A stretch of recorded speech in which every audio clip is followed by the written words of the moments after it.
Last night, we got our first look at what the January 6th committee has been working on for months through depositions and testimony.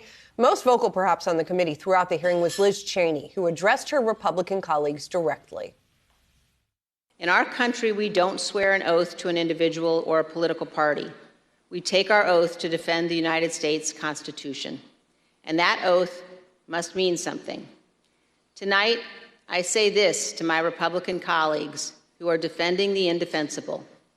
There will come a day when Donald Trump is gone, but your dishonor will remain. Let's talk more about last night's hearings and the implications of them. Yahoo Finance's Rick Newman is with us. And Rick, interestingly here, Cheney does not seem to be the only one who is sort of trying to distance the party from Donald Trump. Right. That might be part of the purpose here among some Republicans. So this committee has mostly Democrats, but it does have two Republicans, including Liz Cheney. And it's possible that what's happening in the Republican Party is there is a new anti-Trump axis forming among elected officials. And Liz Cheney has opposed Trump on his election fraud claims from the beginning. But we now have Mike Pence, who is joining her. Pence said earlier this year publicly, Donald Trump was wrong when he said that Mike Pence, could have overturned the election. So Mike Pence has also publicly rebuked President Trump on that. We had William Barr, the former attorney general, last night saying that Trump's claims of election fraud were bullshit. That was his word, and that was in the video. So we have more people now coming forward and saying Trump was wrong. No one knows if this is going to lead to some sort of critical mass within the Republican Party. But one of my key takeaways from this hearing last night was that it is clearly an effort by Democrats and some Republicans to put a stake in Donald Trump and end his political life for good.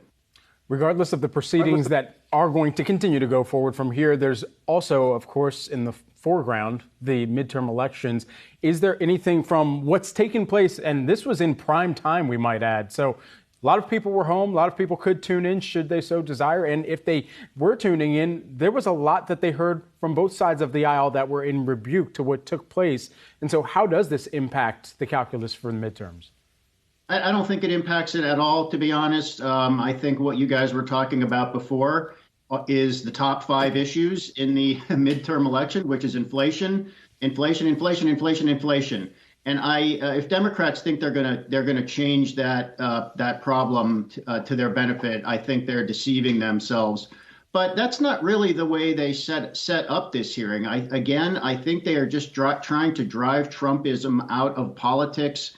And arguably, this is a lot more about the 2024 presidential election. And of course, many people think Donald Trump could win the Republican nomination if he goes for it. I think that within the Republican Party, they're trying to drive him out and make it impossible for him to mount a credible campaign. And one of the things I'll say about the hearing last night, which was much better as a TV event than I expected, there were a lot of things we saw in the video presentations that I feel pretty confident are going to turn up as sound bites in campaign ads against Trump or Trumpy candidates if they run. This will not be so much in 2022 because all Republicans have to do is run against Joe Biden and inflation, which is pretty easy right now. But it could be a different story in 2024.